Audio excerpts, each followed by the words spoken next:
My wife said, "Until you fix that attitude, you're not touching our bed." I said, "Fine." A month later, she discovered I'd built myself a king-sized fortress in the basement. I'm Owen, 29, and I'm currently sleeping in the most comfortable bed I've ever owned while my wife of 4 years loses her mind upstairs.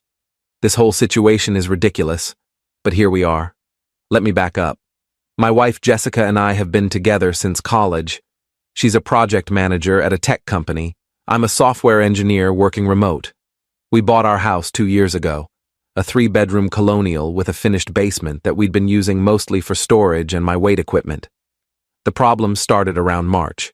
Jessica got promoted to senior project manager, which came with more stress and longer hours. I was happy for her, genuinely, but the promotion changed something. She started coming home exhausted and irritable, and somehow everything I did became wrong. I'd do the dishes, but not the way she wanted. I'd fold laundry, but not her method. I'd cook dinner, but it wasn't what she was craving. Every conversation became a minefield. I tried to be understanding. New job stress, I get it. I gave her space, picked up extra housework, tried to be supportive. Then came April 23rd. I remember the date because it was a Tuesday, and Tuesdays we usually ordered Thai food and watched whatever show we were binge-watching. I'd had a rough day myself, a major bug in production, 3 hours of emergency meetings, the whole 9 yards. I was tired.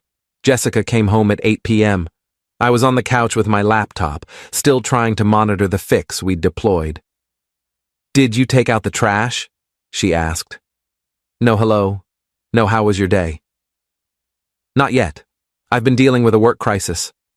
I'll do it after—" "Owen, I asked you this morning. It's literally one thing." "Jess, I said I'll do it. I've been putting out fires all day." "Oh, so your job is more important than helping around the house?" I closed my laptop. "That's not what I said. I had an emergency. I'll take out the trash right now." "Don't bother. I'll do it myself, like I do everything else." "That's not fair. I do plenty around here." She laughed. Actually laughed. "You do the bare minimum and act like you deserve a medal." "Jessica, what is going on with you? You've been like this for weeks." "Maybe I'm tired of living with someone who has the attitude of a lazy teenager." "Lazy? I work full-time, I cook half the meals, I do my share." "Your share?" "Owen, I make more money than you now. I work harder than you, and I still come home to a messy house and a husband who can't be bothered to take out the trash." That stung. The money comment especially. I made good money, $95,000 a year, but her promotion had bumped her to $130,000. It had never been an issue before, or so I thought. "So that's what this is about? You make more money now, so I'm beneath you?" "That's not what I said. It's what you implied." We argued for another 20 minutes. It was ugly. Finally, she said, "You know what? Until you fix that attitude, you're not touching our bed. Sleep on the couch." I stared at her. "You're kicking me out of our bedroom? I need space from you, and maybe sleeping on the couch will give you some perspective on how you contribute to this household." "Fine," I said. "Fine?" "Yeah, fine." I grabbed my pillow and went to the couch. She looked almost surprised that I didn't fight harder, but I was done arguing. I had work in the morning and I was exhausted. That first night on the couch was miserable. It's a nice couch, but I'm 6 feet 1 inch and it's not made for sleeping. I woke up with a stiff neck and my back screaming. Jessica came downstairs the next morning, saw me stretching out the kinks and didn't say a word, just made her coffee and left for work. The second night was worse. The third night, I started thinking about the basement. Update 1. Here's the thing about our basement. It's fully finished. The previous owners had done it right. Drywall, carpet, recessed lighting, its own bathroom. We'd just never used it for anything except storage and my home gym setup in one corner. On day 4 of couch exile, I went down there and really looked at the space. It was huge, easily 600 square feet. And suddenly, I had an idea. If Jessica wanted me out of our bed, fine. But I wasn't going to destroy my back on the couch. I was going to build myself something better. I started researching that night. I had Friday off for a dental appointment that got canceled, so I had a 3-day weekend. Perfect timing. Saturday morning, Jessica left for a yoga class and brunch with her friends. The moment she was gone, I was out the door. I hit IKEA first, then Bed Bath & Beyond, then came home and got to work. I spent the entire weekend transforming that basement. Moved all the storage boxes to one side, organized my gym area, and created an actual bedroom space. King-sized bed, the real expensive mattress I'd wanted when we bought our house, but Jessica said was too much. Bought myself nice sheets, a thick comforter, good pillows, got a 65-inch TV and mounted it on the wall, set up my PlayStation 5 that had been collecting dust, added a mini fridge, a coffee maker, a small bookshelf. I even hung some art, nothing fancy, just stuff I liked that Jessica had vetoed for the upstairs. Gaming posters, a map of Middle-earth, some band prints. By Sunday night, I had a legitimate bachelor pad in my own basement. Jessica barely noticed the weekend project. She was busy with her own stuff, and I'd been careful to clean up and take all the boxes and packaging to the dump. When she asked what I'd been doing, I just said, organizing the basement. Monday night, I slept in my new bed for the first time. It was glorious. The mattress was perfect. The room was cool and dark. The space was mine. I woke up Tuesday morning feeling actually rested for the first time in a week. Jessica noticed I seemed in a better mood. "Couch finally comfortable?" she asked, not quite sarcastic, but almost. "Something like that," I said. This went on for 3 weeks. I'd come home from work, make myself dinner, or order in, and disappear to the basement. I'd work out, play games, watch movies, sleep like a baby in my amazing bed. Meanwhile, Jessica was upstairs doing whatever she did. We barely spoke. We'd see each other in the morning, maybe exchange 5 words, and that was it. If she thought this punishment was hurting me, she was wrong. I was thriving. Update 2. The discovery happened on a Wednesday, almost exactly a month after the original fight. I was in the basement, on my bed, playing Elden Ring with my headphones on. I didn't hear Jessica come down the stairs. I only realized she was there when she appeared in my peripheral vision. I paused the game and took off my headphones. "What is this?" she asked, looking around. "My bedroom," I said simply. "You built a bedroom? In the basement? You said I couldn't touch our bed. You didn't say I couldn't buy my own." She walked around the space, taking it all in. The TV, the mini fridge, the art on the walls, the bookshelf, the gym equipment neatly organized in the corner, and then her eyes landed on the bed. "Is that a king-sized bed?" "Yep, sleep number. It's incredible." "You bought a king-sized sleep number bed?" "I did. With my own money from my own account. We have a bed upstairs that you banned me from." "I didn't ban you. I said you needed to fix your attitude." "Right, and I decided my attitude was fine, so I made other arrangements." She looked genuinely shocked. "You've been sleeping down here for a month?" "Almost a month, yeah. Best sleep I've gotten in years, honestly." "Owen, this is insane." "What's insane about it?" "You wanted space. I gave you space. You wanted me out of the bedroom. I got out of the bedroom. I solved the problem. By building a man cave? By building my own space, yes. Is that a problem?" She didn't answer right away. She was still looking around, and I could see the wheels turning. This wasn't what she'd expected. She'd expected me to grovel and apologize and beg to come back to the bedroom.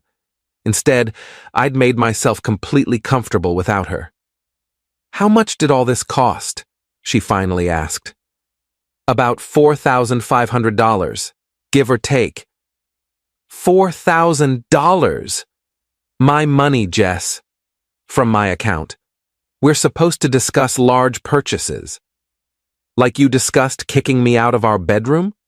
Like you discussed changing the entire dynamic of our marriage? That's different. How? She couldn't answer that. She just stood there, and I could see she was angry but also confused. This wasn't going the way she'd planned. "This is ridiculous," she finally said. "You're being childish." "I'm being practical. You wanted me gone, I'm gone. But I'm not going to wreck my back on the couch to make some point." The point was that you needed to think about your behavior. I did think about it. I thought about it a lot, and I realized my behavior wasn't the problem. "Oh, so I'm the problem now?" "You made yourself the problem when you decided withholding affection and banishing me from our bedroom was an appropriate response to me being tired from work one night." She opened her mouth, closed it, opened it again. "That's not what happened." "That's exactly what happened. I had one rough day, I didn't take out the trash immediately, and you used it as an excuse to kick me out of our bed and treat me like I'm some kind of lazy deadbeat. Even though I work full-time, cook, clean, and contribute equally to this household." "Equally?" "I make more money." There it is again.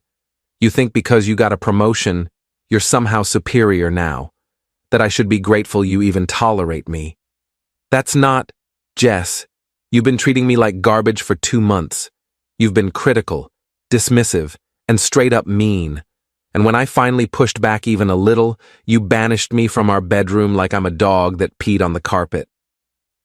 She was quiet for a long moment. Then, "So what? You're just going to live in the basement now?" "Seems like it's working pretty well for me." "This is not how marriages work, Owen.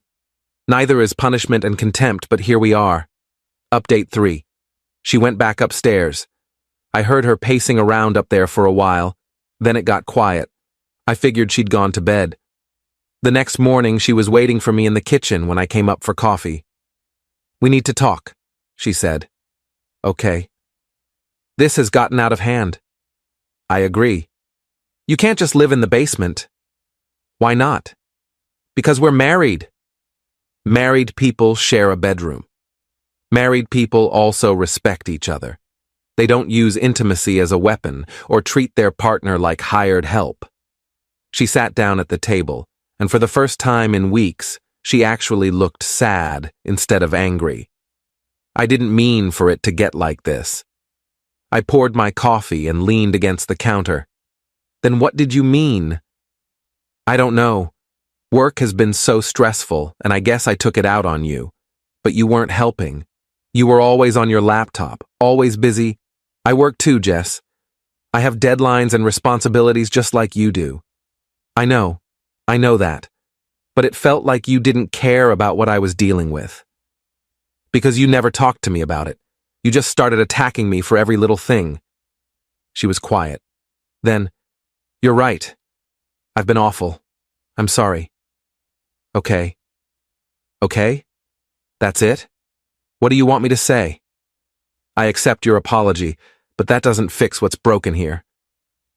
"So you're staying in the basement?" "For now, yeah. I think we both need space to figure out if this is even working anymore." That got her attention. "You're thinking about leaving?" "I'm thinking about whether I want to stay in a marriage where I'm not respected. Where the moment things get stressful, I become the target for all your frustration. Owen, I love you, or at least, I love who you used to be. But the person you've become over the past 2 months, I don't even recognize her." She started crying. I felt bad, but I also felt relieved, like I'd finally said what needed to be said. Final update. It's been 6 weeks since the basement discovery. We're in marriage counseling now, twice a week, every Tuesday and Thursday evening. It's helping, I think. Jessica's been working on her stress management and communication. I've been working on being more assertive when I feel disrespected. I'm still sleeping in the basement, but it's not permanent. Our therapist suggested we maintain separate spaces until we rebuild trust and establish better communication patterns. Jessica wasn't thrilled about it, but she agreed. The weird thing is, our relationship has actually improved. Without the forced intimacy, we're talking more. We have dinner together a few times a week. We went on a date last Saturday. First time in months. It was nice. Felt like dating again, in a good way. Jessica's been making genuine efforts. She apologizes when she's snippy. She asks about my day and actually listens. She started seeing a therapist individually too, working through some control issues that apparently stem from childhood stuff. I'm cautiously optimistic. We're not fixed, not even close. But we're trying, and that's something. The basement bedroom is staying regardless of what happens with us. Even if we get back to sharing the upstairs bedroom, I'm keeping my space. It's taught me something important, that I need my own territory, my own retreat. And if Jessica respects me the way she should, she'll understand that. Edit 1. Some people are asking if the separate bedrooms thing is sustainable long-term. Honestly, I don't know. Our therapist says it's fine as a temporary measure while we work through things. Maybe we'll eventually go back to sharing a room. Maybe we'll become one of those couples with separate bedrooms, and that works for us. I'm taking it 1 week at a time. Edit 2. The bed really is incredible. Sleep number I8, if anyone's curious. Worth every penny. I'm never sleeping on a regular mattress again. Edit 3. For everyone saying I should have just left instead of building the basement room, maybe. But I wanted to give the marriage a real shot at fixing itself before I made any permanent decisions. The basement gave me the space to think clearly about what I actually wanted, and it forced Jessica to see that her behavior had real consequences. Sometimes the nuclear option isn't divorce. Sometimes it's just a really nice bed in the basement.